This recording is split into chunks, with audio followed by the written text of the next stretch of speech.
Boa noite, irmãos e irmãs.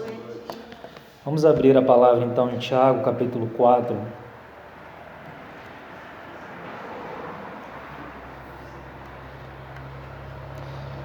Vamos ler os versos de 13 a 17. Obrigado.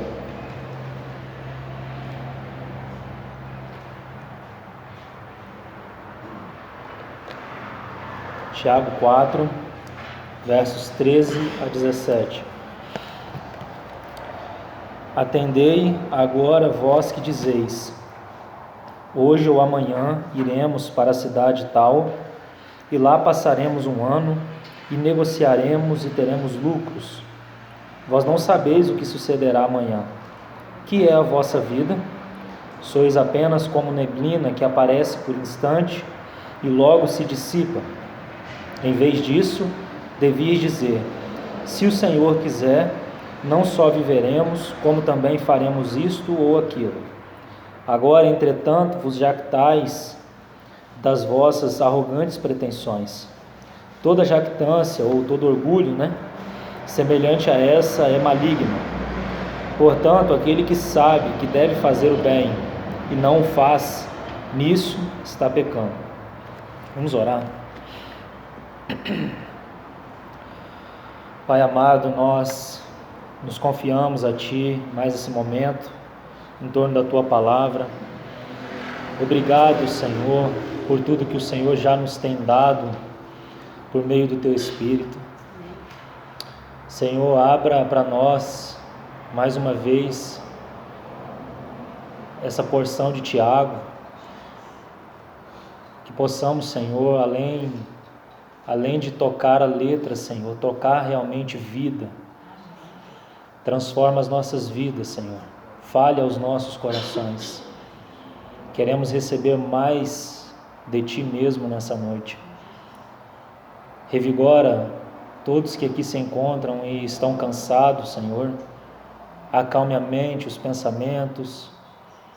Traga, Senhor, a mente cativa para esse momento de recebimento da Tua palavra. Que nada se perca, Senhor. Nada se perca.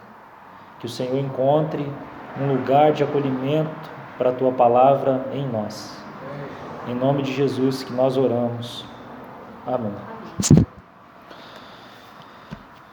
Então, pela graça do Senhor, nós vamos dar um passo mais dentro dessa sessão que nós temos trabalhado, que é a sessão da ira do homem. Nós dividimos essa carta a partir do verso 19 e 20, é sempre bom relembrar, para que os irmãos não percam a ordem do ensino. Todo homem, pois, seja pronto para ouvir, tardio para falar e tardio para se irar. As duas primeiras sessões nós já vimos, pronto para ouvir, tardio para falar, e agora nós estamos na sessão da ira do homem. E nós estamos então juntos, considerando os resultados da ira do homem. E até o momento nós vimos então 4 aspectos, ou 4 resultados dessa ira. O primeiro são os prazeres carnais, aqueles soldados que estão no interior de todo cristão e que guerreia contra o Espírito, milita contra o Espírito. Paulo vai tratar dessa guerra em Gálatas também, dizendo que o Espírito milita contra a carne, para que a carne ou eu não faça o que seja do seu querer, Então essa luta é travada dentro do interior de todo cristão, e aí começa a questão da ira do homem, nesse ponto, nos prazeres da carne. Se esses prazeres da carne, essa luta interior, ela vence pelo lado da carne, nós temos o próximo resultado, que é a amizade com o mundo. Porque o mundo, esse correspondente externo, encontra um correspondente interno dentro de nós, que são esses prazeres, esses desejos, essas cobiças que habitam dentro de todos nós. E será assim até que o Senhor venha. Essa guerra, ela continuará. Os irmãos sabem que Paulo vai falar dessa guerra em Romanos 7, e sendo quem era, ele dizia que o bem que ele queria fazer, ele não conseguia, e o mal ele já havia feito. Então Paulo, sendo quem era, ele passou por essa luta, enfrentou essa dificuldade da vida cristã comum, Quem dirá nós também, irmãos? Também passaremos pelos mesmos desafios. E certamente no que diz respeito ao momento que nós vivemos também, essa luta ela é um pouco mais intensa. Os irmãos sabem, nós temos podido sentir os efeitos de tudo isso também. Daniel, por exemplo, ele vai falar no capítulo 7 dessa aflição que seria gerada na mente dos santos nos últimos dias. A palavra lá, magoará, é aflição na mente. E os irmãos podem perceber quanta perturbação há na mente das pessoas nesses dias que nós estamos vivendo. Louvado seja o Senhor. Por exemplo, Paulo escrevendo aos Filipenses, ele vai deixar um caminho para que a nossa mente e o nosso coração possa ser guardado por Deus. O sentido ali é de um guarda, um vigia, que protege o nosso coração e a nossa mente em Cristo Jesus. Então, por um lado, nós temos tudo isso muito evidente nos dias que nós estamos vivendo. Por outro lado, nós temos o privilégio e a oportunidade de não viver nesta perturbação, nessa ansiedade, nessa inquietação. Então, prazeres carnais, amizade com o mundo, segundo resultado. Terceiro resultado da ira do homem é a falta de sujeição a Deus, que nós já tratamos. E o quarto resultado são as críticas destrutivas. Todo aquele que não se sujeita a Deus, ele vai criticar o tempo todo, porque ele não se sujeita a Deus, ele não se sujeita à palavra de Deus, aos arranjos de Deus, então ele vai estar o tempo todo criticando de maneira destrutiva todos ao seu redor. Então, não é um intuito, uma perspectiva de coração positiva, é realmente uma crítica que põe o dedo na ferida, mas não passa o remédio para curar, não trata aquela ferida, Então hoje entramos no quinto resultado da ira do homem, que nós vamos dar o nome então de planos sem Deus e a omissão. Os planos sem Deus e a omissão. Isso está nesses versos que nós lemos do capítulo 4, os versos 13 a 17. Então, veja que sempre tenho procurado enfatizar que não há nenhuma quebra no ensino de Tiago. Então, o Espírito Santo tem nos dado graça para ver essa linha sequencial, de maneira que nós não percamos o que Tiago sempre vem falando. Então, não é um assunto tratado nunca de maneira isolada na Epístola de Tiago. Nós enfatizamos isso desde o início, repetindo, que é para que os irmãos vejam que nesse caminho de provação, de maturidade, de reino, conforme Tiago, esse é o tema de Tiago, o tema abrangente de Tiago, o Espírito Santo ele fez questão de entrar nos detalhes da nossa experiência cristã, mostrando uma sequência precisa. Irmãos, não tem como ser mais esmiuçado do que isso. Nós temos recebido um caminho assim esmiuçado de como nós avançamos em maturidade. Já vínhamos recebendo isso em Jó, Estou tocando esse aspecto sem desvalorizar, obviamente, os demais estudos. Estou falando dessa questão da experiência cristã aí, entrando nos detalhes. Jó nos ajudou muito a entender a mente, a vontade e as emoções. E Tiago, ele continua na mesma linha, muito, muito simples, entrando aí nos detalhes, nos pormenores da nossa vida e explicando como é uma sequência de fatos que acontecem na nossa vida. Uma coisa vai levando a outra. E graças a Deus, me parece, ao ler Tiago, que o Senhor sempre vai deixando um caminho para retorno. Ao mesmo tempo que nós temos uma sequência, neste caso, uma sequência negativa, o Senhor sempre vai deixando um caminho de retorno para quem está nesse ponto.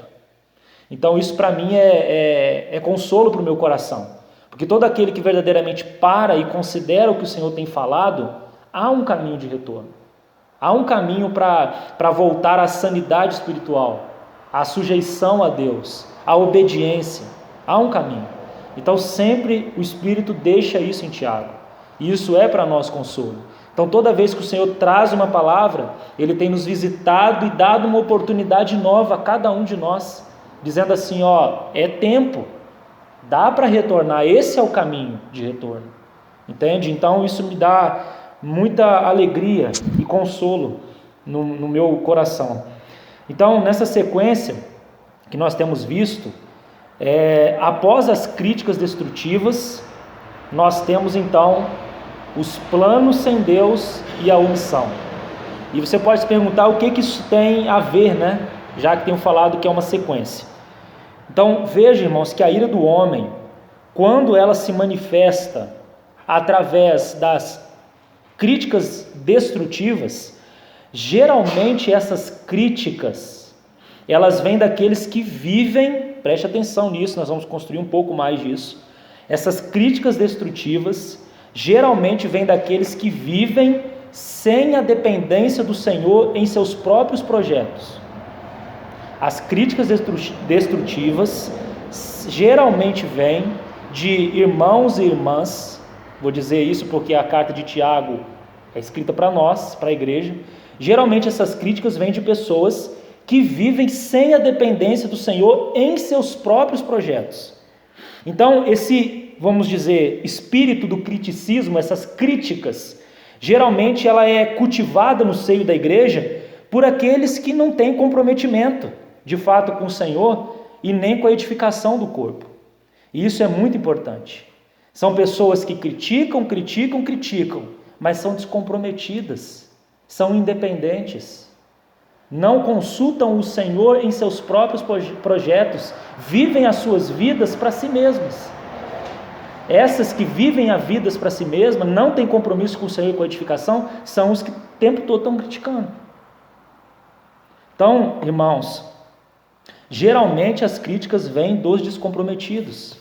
São aqueles que vivem essas vidas à parte, né? São aqueles que, como eu disse, sempre estão colocando o dedo na ferida, mas não curam.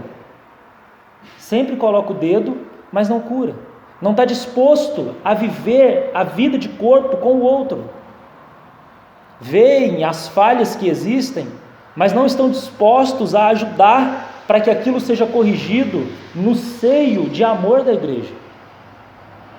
Então, são pessoas que não participam ativamente do cuidado mútuo. Perceba se essa não é uma característica realmente das pessoas que o tempo todo criticam de maneira destrutiva, porque há o julgamento, segundo as Escrituras, que deve tratar nossas falhas, nossos erros aqui juntos, diante do Senhor, como irmãos, no cuidado mútuo, admoestando, exortando uns aos outros. Nós não estamos negligenciando isso, e se estamos, também estamos errados. Mas por outro lado, no que diz respeito a esse aspecto negativo das críticas destrutivas, são feitos por pessoas que não, no fim das contas, não estão nem aí para a edificação do corpo.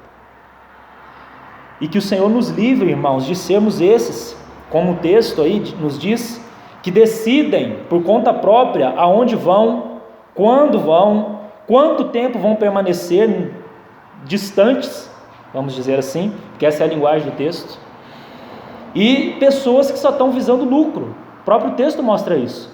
Ou seja, elas se movem de maneira independente, fazem o que quer, vão para onde quer, se afastam do viver do corpo quando querem, mas ao mesmo tempo estão o tempo todo criticando. Essa é a linha que Tiago deixa para nós, dentro da ira do homem. Ao meu ver, mais preciso do que isso, impossível. Então eu repito, para que fique bem gravado, para a gente poder caminhar um pouquinho mais. Essa nota é importante. Aqueles que criticam, geralmente são os que se afastam e se omitem, vivendo vidas para si e preocupados apenas com os negócios desta vida. Essa é a nota de Tiago. Pessoas preocupadas apenas com os negócios desta vida. E eu quero que os irmãos percebam, e eu preciso que mantenham um coração ensinável, uma mente aberta para receber o que vou dizer agora, que geralmente nós citamos a questão do pecado da omissão, que se omitir também é pecado, né? Agora eu preciso realçar em que contexto o pecado da omissão aparece. É nesse pano de fundo que eu acabei de colocar para os irmãos. Ou seja, construindo a linha, os prazeres da carne eles se manifestam, como consequência o mundo encontra em nós um correspondente, a falta de sujeição a Deus se agrava, as críticas se intensificam, e então esses que estão nessa cadeia de fatos aí, eles passam a viver seus planos de maneira independente, sem Deus. E é aqui que está a omissão. Por quê? Porque são aqueles, como eu disse, que criticam, mas se omitem em fazer o bem na edificação do corpo. É aqui que está o pecado da omissão. O pecado da omissão está: eu critico, mas vou para longe. Eu critico, mas não quero ninguém perto. Eu critico, mas não quero participar efetivamente das dores, dos desafios, das dificuldades que estão acontecendo na edificação do corpo. Irmão, isso não é apenas um movimento geográfico, isso é um movimento de coração também. Você está entendendo? Um movimento de coração. Se omitem no coração, não querem participar, porque de fato, irmãos, temos tocado sempre, o Senhor chama por cooperadores. Como Ele há de fazer o seu trabalho de edificação? Através dos seus servos. Então Ele tem nos chamado a isso, e é omissão quando não cooperamos com o Senhor nessa tarefa, quando não cooperamos com Ele no seu eterno propósito. Então, segundo o contexto, o que é bem que aparece aqui? Porque no versículo 17 diz assim: portanto, aquele que sabe que deve fazer o bem e não o faz, nisso está pecando. Então, o que o Espírito Santo chama de bem aqui no contexto de Tiago capítulo 4? Eu vou citar 3 coisas para os irmãos que não fazê-las é pecado. 3 coisas. Primeiro, está no capítulo 4, né? Os 3 estão aqui, verso 10. Olha o que diz aí: humilhai-vos na presença do Senhor, e Ele vos exaltará. Aqui é o assunto que nós já tratamos, que também vem do verso 7 ali. Sujeitai-vos, portanto, a Deus. Então, o que é bem aqui e não fazer é pecado? Primeiro, sujeitar-se a Deus. Isso é o que Tiago está chamando de bem aqui. Primeiro, sujeitar-se a Deus. Segundo, está nos versos 11 e 12, que nós já lemos também.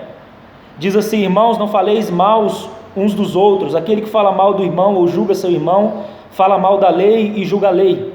Ora, se julgas a lei, não és observador da lei, mas juiz. Um só é legislador e juiz, aquele que pode salvar e fazer perecer. Tu, porém, quem és que julgas o próximo? Então, o segundo aspecto, ou o segundo aspecto do que o Espírito Santo chama de bem, não falar mal dos irmãos. Primeiro, sujeitar-se a Deus. Segundo, não falar mal dos irmãos. E terceiro, está no versículo 15. Em vez disso, devias dizer: se o Senhor quiser, não só viveremos, como também faremos isto ou aquilo. O terceiro aspecto, então, do que o Espírito Santo chama de bem, é não fazer planos sem consultar ao Senhor.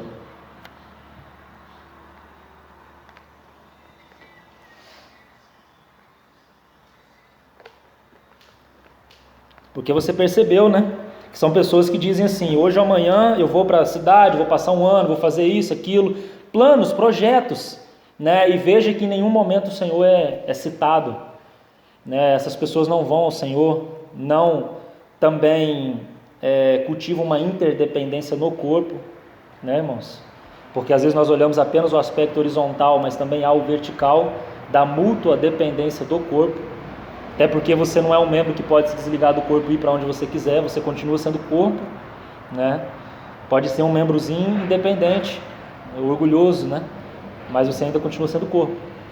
Então, tendo dito tudo isso, será que é um caminho também para nós aqui, apresentado pelo Espírito, para você, irmão, irmã, que talvez está nesse momento aqui, vivendo a vida pela vida, fazendo o que você quer da sua vida, da vida que não é sua, né? Porque a sua vida é para o propósito, né? Então, será que é um caminho para retorno? Apenas um pequeno parênteses aqui, e eu já retorno. Salomão, os irmãos sabem, foi o homem mais rico que já pisou nessa terra. E ele escreveu um livro chamado Eclesiastes. E toda a mensagem de Eclesiastes, os irmãos já sabem disso. Toda a mensagem de Eclesiastes, se você for ler o livro de Eclesiastes, você vai ver que se resume em 2 frases. Toda a mensagem. A primeira, debaixo do sol, e a segunda, vaidade de vaidade. Né? Então, Salomão define tudo que há debaixo do sol como vaidade de vaidade. E a linguagem que Salomão usa é de uma bolha de sabão. Tem uma aparência, mas não tem conteúdo. Né? É a futilidade da vida. É viver a vida pela vida. Uma vida sem a cooperação com o propósito de Deus. Isso é uma vida sem propósito. Nós já lemos alguns livros que tinha assim na capa, uma vida sem propósito. Mas do propósito eterno mesmo não falava. Que é o propósito eterno de Deus, aquele que Ele estabeleceu em Cristo. Então, viver a vida pela vida. Então, irmão, irmã, retornando, se você tem vivido a vida assim, de maneira independente, fazendo o que quer, há um caminho apresentado pelo Espírito Santo para que você interrompa esse curso e passe a cooperar com Ele naquilo que Ele estabeleceu. E esse caminho, eu gostaria de abordar de uma maneira muito simples, está nessa palavra aí, atendei. Atendei, que é assim que começa o verso 13. Atendei.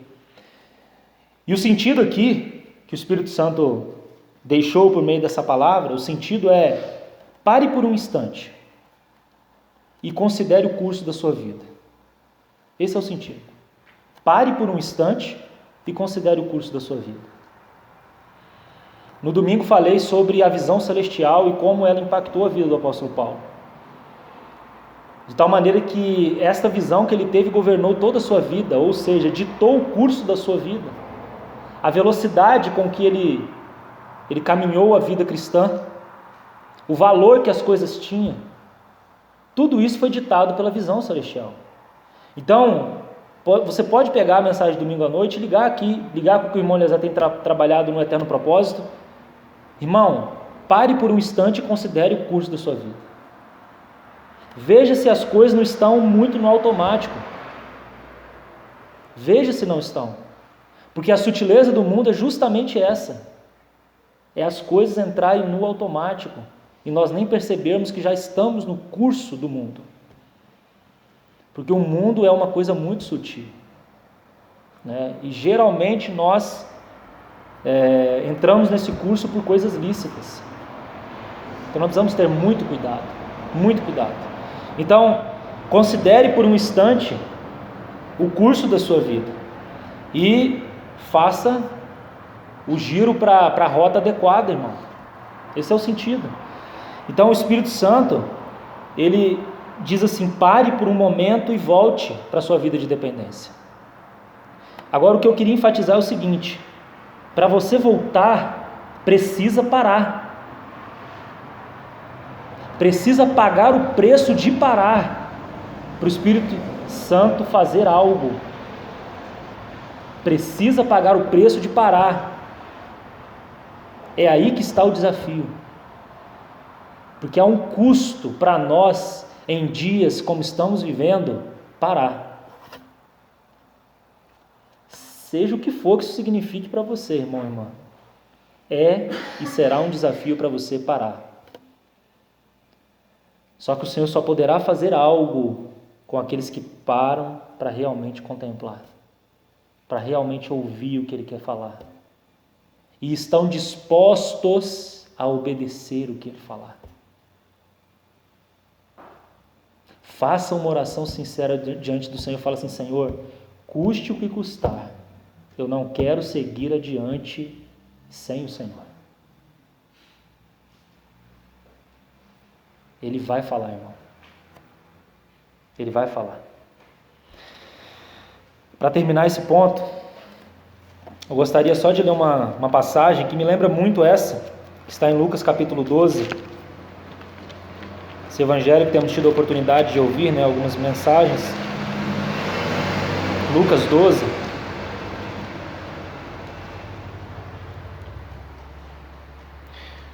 Eu quero ler desde o verso 13.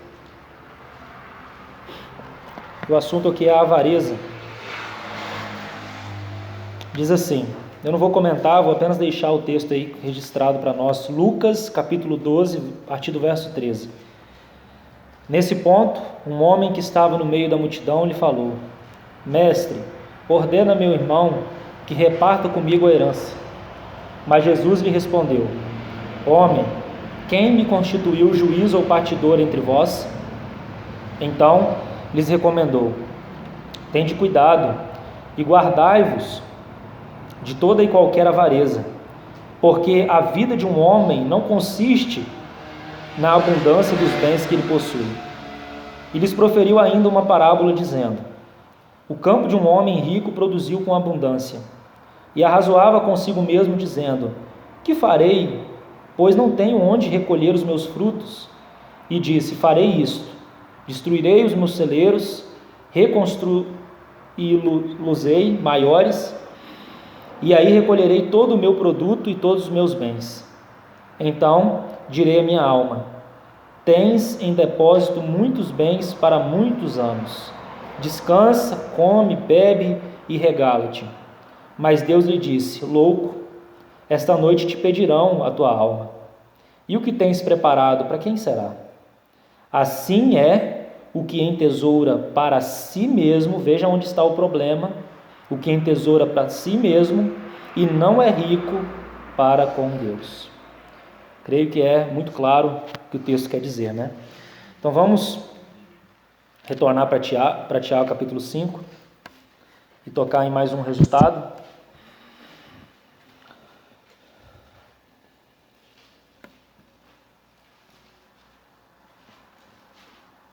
Tiago 5, versos de 1 a 3.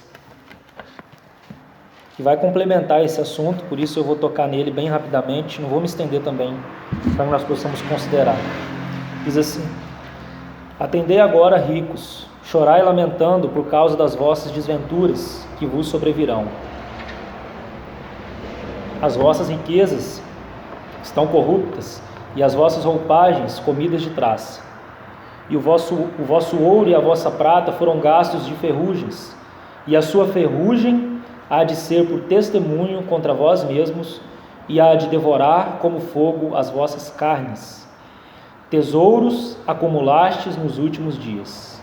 Veja como termina aqui, do mesmo jeito que nós terminamos na passagem de Lucas 12, aquele que entesoura para si mesmo. Então, veja que aqui nós não estamos condenando as riquezas em si, nós estamos condenando a atitude para com elas. Aquele que entesoura para si mesmo. E como que nós vamos colocar então esse sexto ponto? E eu vou explicar por que coloquei assim. Nós vamos colocar o sexto resultado da ira do homem: o veneno das riquezas.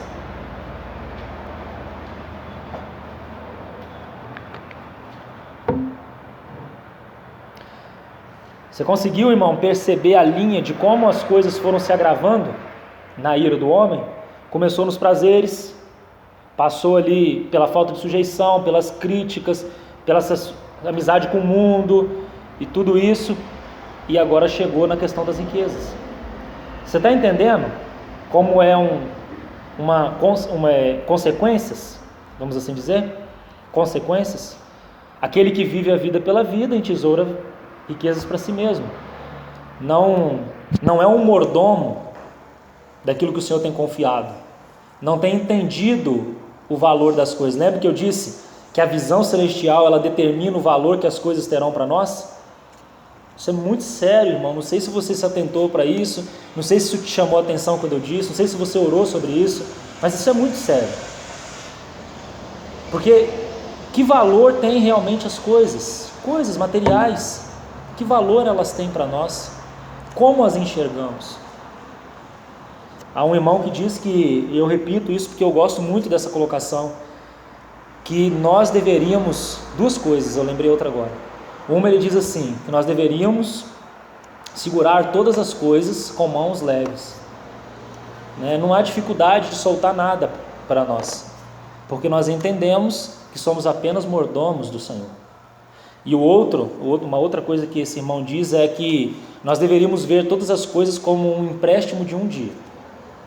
Acho muito legal também essa frase, porque, irmão, faça um desafio para você considerar isso diante do Senhor, para você ver se não é um desafio mesmo enxergar as coisas assim. Nós nos agarramos às coisas mais do que imaginamos, tá? Mais do que imaginamos. Então, se você olha, por exemplo, para a vida de Jó, você vê que o Senhor precisou tocar primeiro no ninho dele ali, para que pudesse entrar mais a fundo no trabalho da alma de Jó ali. Porque Jó tinha um conforto, né? E ele era armado com isso.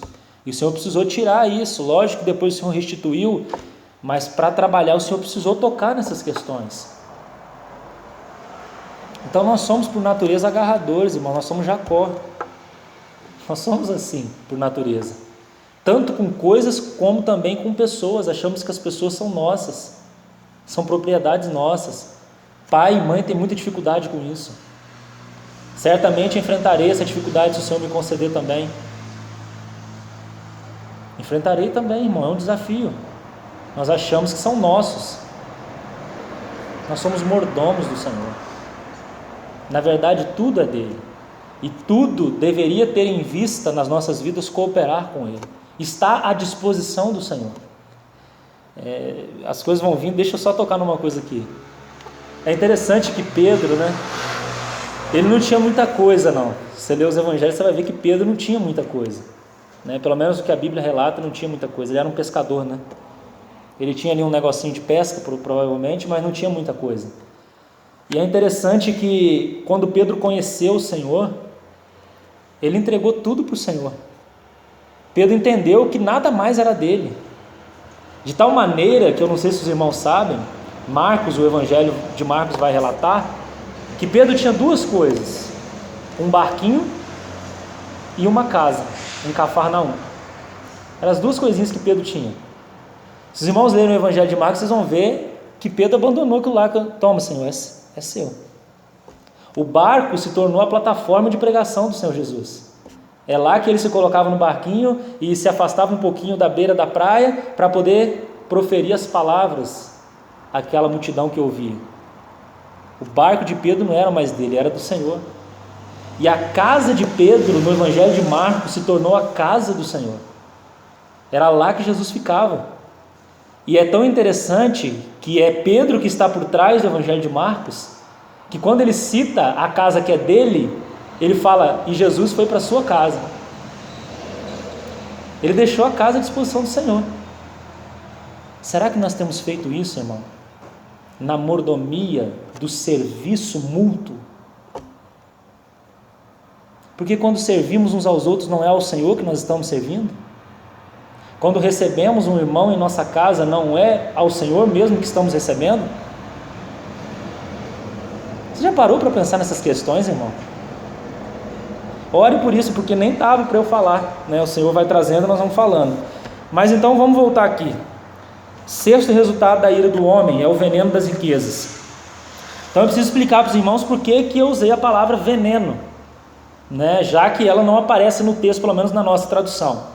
E eu usei ela porque, consultando um material chamado Dicionário Vine, de um erudito que estuda palavras do Novo Testamento, ele colocou que esta palavra que aparece no versículo 3, olha comigo aí: o vosso ouro e a vossa prata foram gastos de ferrugens. Aí está, ok. Agora, e a sua ferrugem, essa palavra aí, ferrugem, no original é veneno. Então ficaria assim: e o seu veneno há de ser por testemunho contra vós mesmos, e há de devorar como fogo as vossas carnes, tesouros acumulaste nos últimos dias. Então a palavra aí no original é veneno. Então veja que, da mesma forma que no versículo 3 nós temos a palavra atendei, para aqueles que vivem vidas de qualquer maneira, vivem a vida pela vida. No verso 1 do capítulo 5 nós temos a mesma palavra, atendei também, você está vendo? Agora ele vai ser um chamado para quem aí? Ricos. E Tiago está escrevendo para irmãos ricos, e ele está dizendo assim: parem e considerem o curso da vida de vocês, ricos. Considere se vocês não têm acumulado riquezas para si mesmos. Considerem se as suas vidas não têm sido vidas para si mesmo. É a mesma linha, por isso que eu entendi de seguir até esse resultado aqui, nós vamos ficar por aqui mesmo. É a mesma linha que nós estávamos construindo. Pessoas que vão, pensam em negócio, lucram, querem estar o tempo todo indo, não estão preocupados com o que o Senhor está fazendo. Elas estão preocupadas em prosperar. E Tiago segue na mesma linha falando que esses são os que entesouram para si mesmo e a própria riqueza que eles acumulam serão para eles veneno. Então, da mesma linguagem da língua, lembra que nós falamos que a língua contém um veneno mortífero? Vocês lembram dessa linguagem? Então veja, a língua, as riquezas, são desafios que nós enfrentamos na nossa vida cristã. Então, há muitos textos, irmão, muitos textos que tocam nessa questão da riqueza. Eu separei alguns e esses textos serão o melhor comentário que eu poderia fazer a respeito desse ponto. Então, nós vamos ler alguns textos e aqui nós vamos terminar mesmo. Não quero me estender muito. Na verdade, tenho tentado não me estender muito, ainda enfrento desafios por isso, porque talvez uma mensagem um pouquinho mais curta a gente possa parar um pouco para considerar melhor ela. Então vamos a Eclesiastes capítulo 2, dentro desse assunto. Justamente o livro que eu citei agora há pouco.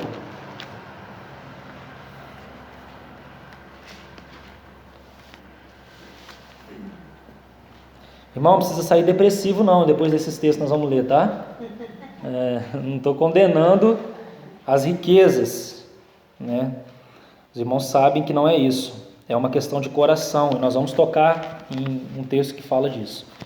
Mas vamos ler, capítulo 2 aí de Eclesiastes, como que diz aí o título? A vaidade das possessões. Então eu quero ler aí até o verso 4 a 11, nós vamos ler. Diz assim: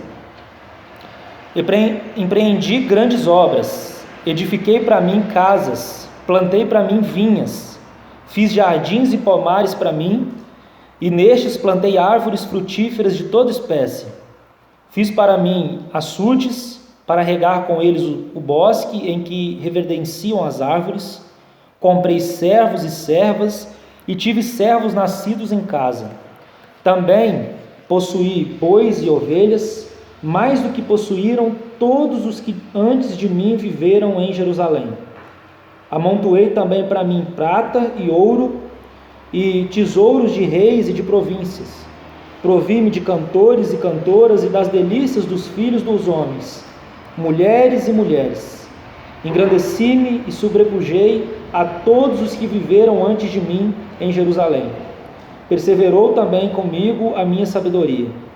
Tudo quanto desejaram os meus olhos, não lhes neguei, nem privei o coração de alegria alguma, pois eu me alegrava com todas as minhas fadigas, e isso era a recompensa de todas elas. Considerei todas as obras que fizeram as minhas mãos, como também o trabalho que eu, com fadigas, havia feito. E eis que tudo era vaidade, e correr atrás do vento, e nenhum proveito havia debaixo do sol. Ainda quero ler alguns versos de Provérbios, também é um livro que trata muito. Escrito por quem, irmãos, Provérbios? Também. Escrito por Salomão também. Vamos ao capítulo 11. Verso 4. As riquezas de nada aproveitam no dia da ira, mas a justiça livra da morte. Verso 28. Quem confia, note, confiança, quem confia nas suas riquezas cairá, mas os justos reverdecerão como a folhagem. Capítulo 27, também de Provérbios.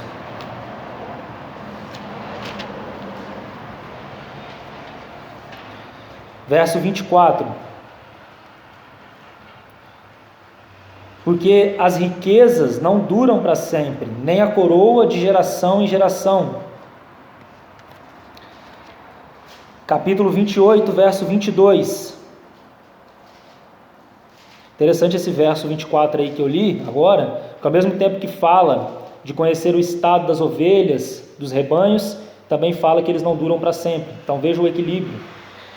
Capítulo 28 de Provérbios, verso 22. Aquele que tem olhos invejosos corre atrás das riquezas, mas não sabe que há de vir sobre ele a penúria. Ainda, agora vamos ao Novo Testamento. Marcos capítulo 10. Agora sim nós vamos tomando algumas notas aí que vão nos explicar um pouco melhor essa relação com as riquezas. Marcos 10, verso 24.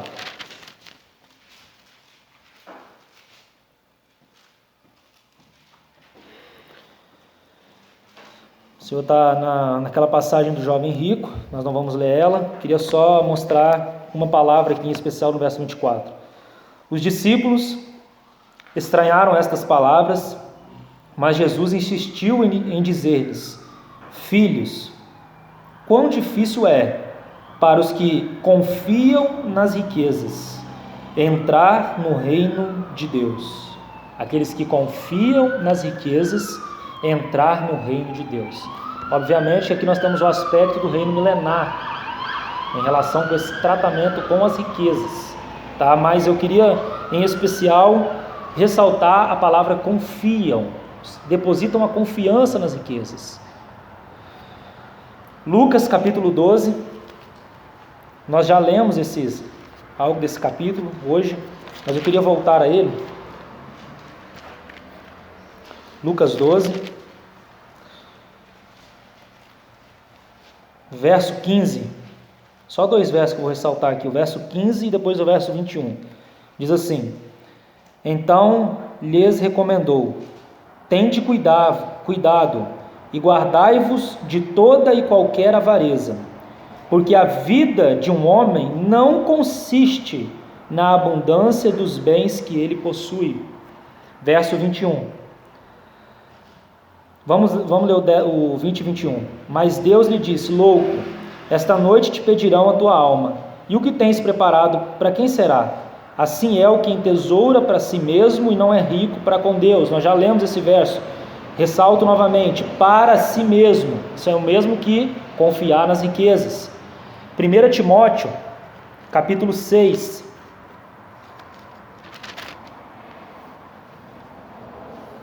Timóteo, capítulo 6, vamos ler os versos 17 a 19.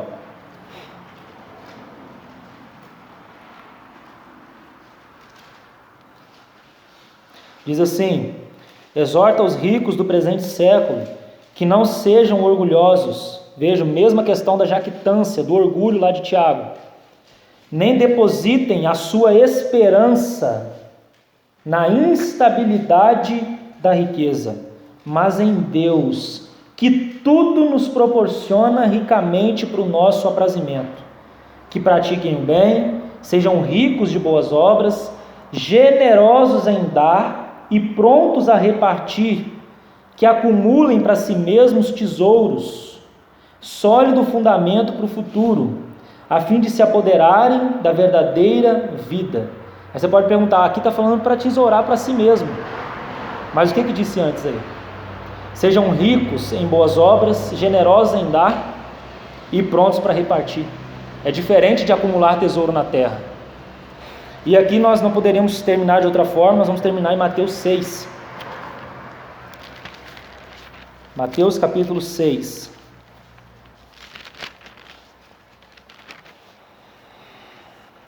Vamos ler desde o verso 19, e aqui nós vamos concluir.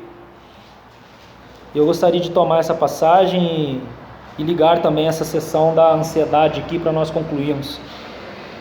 Mateus 6, a partir do verso 19. Não acumuleis para vós outros tesouros sobre a terra, onde a traça e a ferrugem corroem, e onde ladrões escavam e roubam. Mas ajuntai para vós outros tesouros no céu, onde traça nem ferrugem corrói, e onde ladrões não escavam nem roubam. Porque, aí está o princípio novamente, onde está o teu tesouro, aí estará também o teu coração. Você confia nas riquezas? Você deposita a sua esperança nelas? Aí está o seu coração. Ou é em Deus que você deposita? São os olhos a lâmpada do corpo. Se os teus olhos forem bons, ou simples, todo o teu corpo será luminoso. Se, porém, os teus olhos forem maus ou duplos, todo o teu corpo estará em trevas. Portanto, caso a luz que em ti há sejam trevas, que grande trevas serão. Ninguém pode servir a dois senhores, porque ou há de aborrecer-se de um e amar o outro, ou se devotará a um e desprezará o outro. Não podeis servir a Deus e às riquezas. Está vendo? Uma questão de devoção de coração. Por isso, ligado ao que foi falado antes, ele vai falar do assunto da ansiedade. Nós vamos concluir aqui. Vos digo, não andeis ansiosos pela vossa vida, quanto ao que haveis de comer ou beber, nem pelo vosso corpo, quanto ao que haveis de vestir. Não é a vida mais do que o alimento e o corpo mais do que as vestes? Observai as aves do céu, não semeiam, não colhem, nem ajuntam em celeiros. Contudo, vosso Pai Celeste as sustenta. Porventura, não valeis vós muito mais do que as aves? Qual de vós, por ansioso que esteja, pode acrescentar um côvado ao curso da sua vida? E por que andais ansiosos quanto ao vestuário? Considerai como crescem os lírios do campo, eles não trabalham nem fiam. Eu, contudo, vos afirmo que nem Salomão, em toda a sua glória, se vestiu como qualquer deles. Ora, se Deus veste assim a erva do campo, que hoje existe e amanhã é lançada no forno, quanto mais a vós outros, homens de pequena fé? Portanto, não vos inquieteis, dizendo que comeremos, que beberemos, ou com que nos vestiremos, porque os gentios é que procuram todas essas coisas, pois vosso Pai Celeste sabe que necessitais de todas elas. Buscai, pois, em primeiro lugar o seu reino e a sua justiça, e todas estas coisas vos serão acrescentadas. Portanto, não vos inquieteis com o dia de amanhã, pois o amanhã trará os seus cuidados, basta ao dia o seu próprio mal. Vamos orar. Pai, nós nos confiamos a Ti, entregamos esta palavra diante do Senhor, para que Tu possas continuar trabalhando em nossos corações. Senhor, carecemos, de fato, aprender a depositar a nossa confiança unicamente em Ti. Quanto ainda, Senhor, temos dificuldade com esses assuntos. Mas, Senhor, queremos receber Tua instrução. Ensina-nos, Senhor, queremos Te ouvir. Tome cada um que está aqui nessa noite, aqueles que não puderam vir. Senhor, faça-nos parar para considerar tudo isso. Muito obrigado, Senhor, por mais esse dia. Tu és maravilhoso, misericordioso, bondoso. Tem cuidado de nós, Senhor. Em nome de Jesus. Amém.